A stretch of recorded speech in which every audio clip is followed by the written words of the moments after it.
My fellow Bahamians, as the country hovers on the eve of yet another general election, I count myself particularly blessed to speak to you tonight.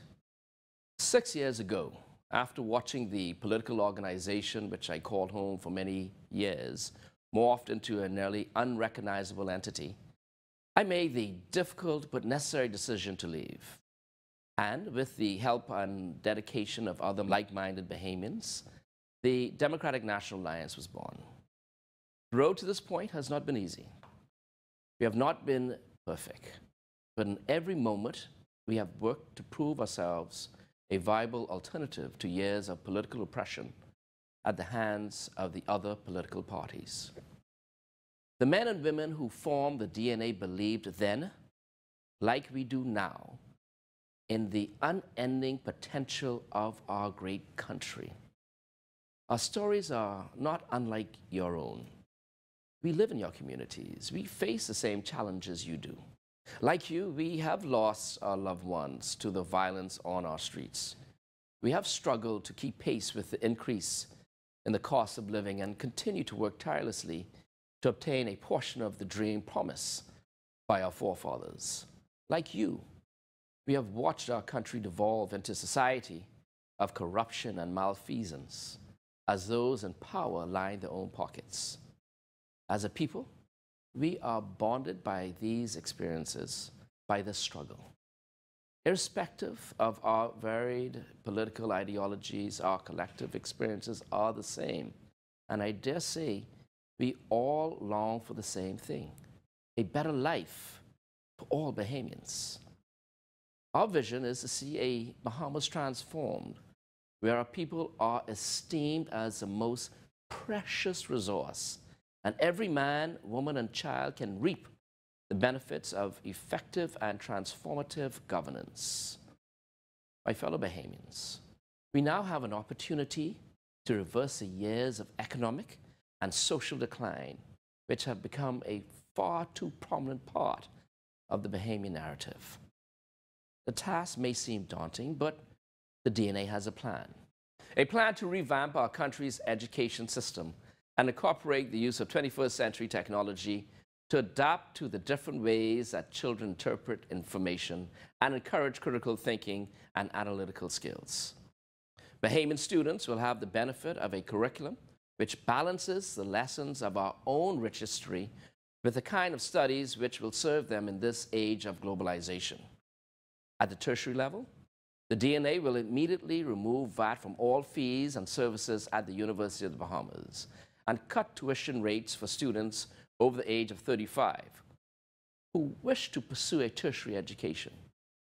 Under the DNA, the University of the Bahamas will become an institution which produces the kinds of men and women who will be at the forefront of creating a new, economically prosperous Bahamas.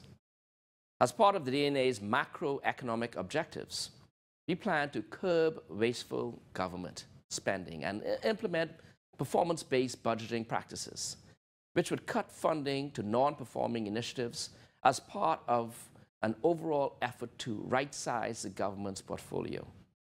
Under DNA's government, Bahamians can expect the introduction of a Fiscal Accountability Act to ensure that your money is properly accounted for at every turn, ending the trend of financial misappropriation which has become prevalent under previous governments.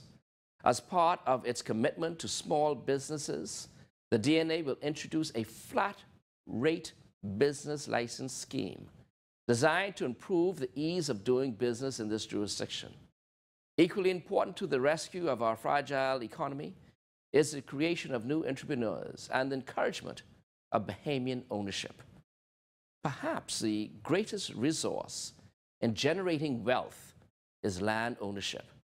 In the Bahamas, it is the severe inequality in land ownership that has contributed in large part to the inability of Bahamians to generate their own wealth.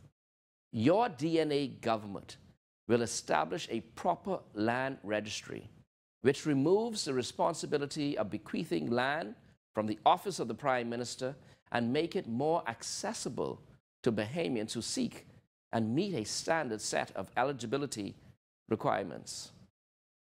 My fellow Bahamians, we can no longer base the health of our entire economy on outside investments. The DNA will ensure that all future investors are put through a standard investment vetting process, which will apply to all investors seeking to do business in the Bahamas. No longer will foreign direct investments be based on ad hoc rulings of the government of the day. The DNA's plan for the management of foreign direct investments will also include an exit strategy for large companies to ensure that Bahamians are protected in the event an investment fails. A DNA government will work to strike the delicate balance between embracing outside investment and encouraging domestic investment. In doing so, the DNA pledges to always put Bahamians first.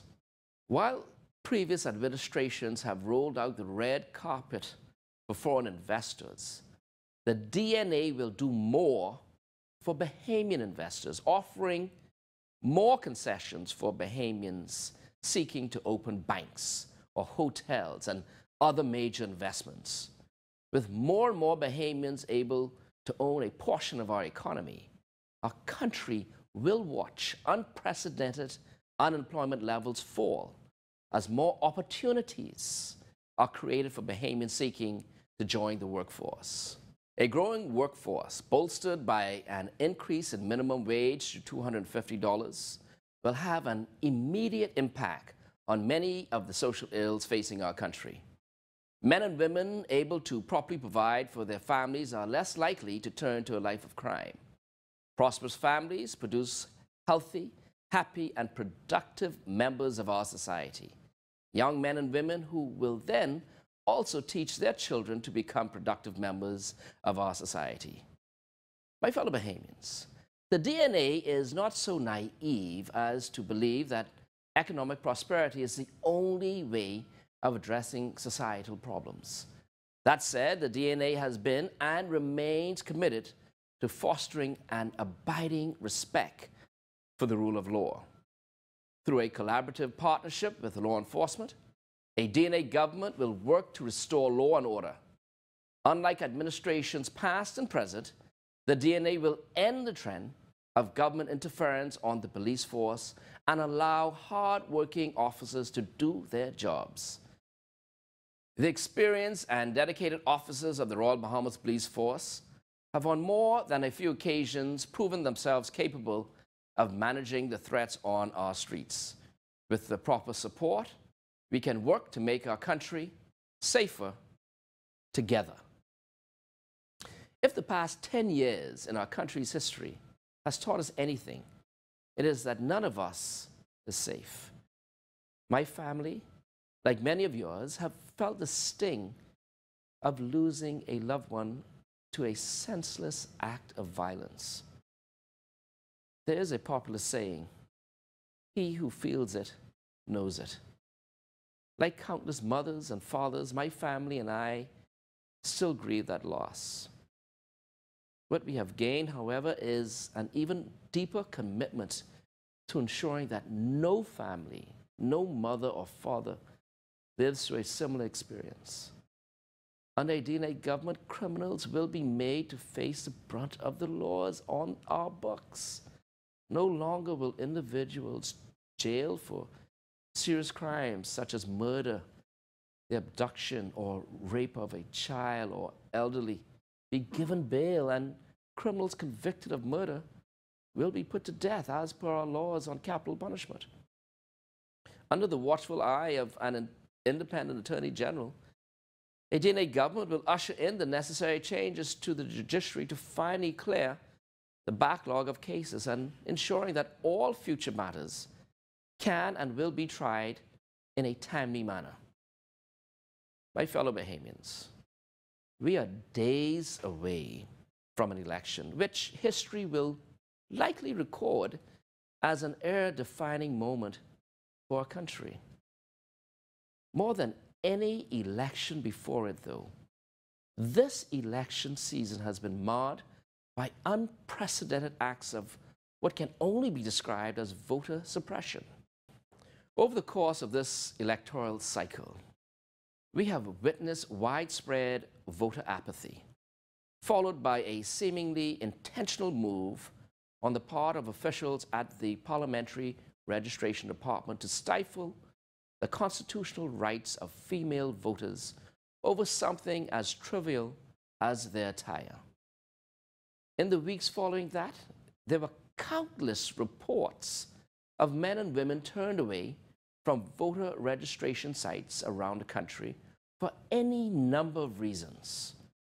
In more recent days, the endless errors found on the voter register and the lateness of its certification culminated in the chaos and anger of the advance polls. You know, these very obvious efforts to frustrate Bahamian voters into abandoning their constitutional right are far less sinister than the tactics being employed by both the FNM and the PLP. On more than one occasion, the spin doctors who benefit from upholding this broken system have continued their attempts via social media to paint the DNA as a non-factor. By now, you've even heard leaders from both sides assess the DNA as nothing more than a spoiler. Even worse, you've heard leaders from both sides say a vote for the DNA is a vote for the opposing side. This is by far the most malignant of seed, planted as a means of stifling our still growing democracy and maintaining the status quo. The idea that a supporter of any political party is told that their vote is wasted is an insult to the memory of our forefathers who fought for our right to do so. It is an insult to the concept of one man, one vote, and any leader espousing such rhetoric cannot and must not be taken seriously by the electorate. My fellow Bahamians, tonight I say emphatically and for the record, a vote for the DNA is a vote for the DNA. It is a vote for a better life. A vote for the DNA represents the chance for us to push the reset button on 40+ years of ineffective governance. It is a vote to finally sever the bonds of struggle which have bound us and instead create new bonds grounded in a sense of brotherly love and patriotism. I encourage you to see these tactics for what they are, an attempt to divide us by our political colors. Any and all attempts at such blatant voter suppression should be met with contempt. Even more importantly, it should be met with a greater commitment to preserve democracy. We must all do our part to ensure the best and the brightest future for ourselves and for generations of Bahamians to come. So come election day, I encourage you to look to the Lighthouse for innovative ideas to move our country forward, for real leadership, and for a better life. Thank you, God bless you, and good night.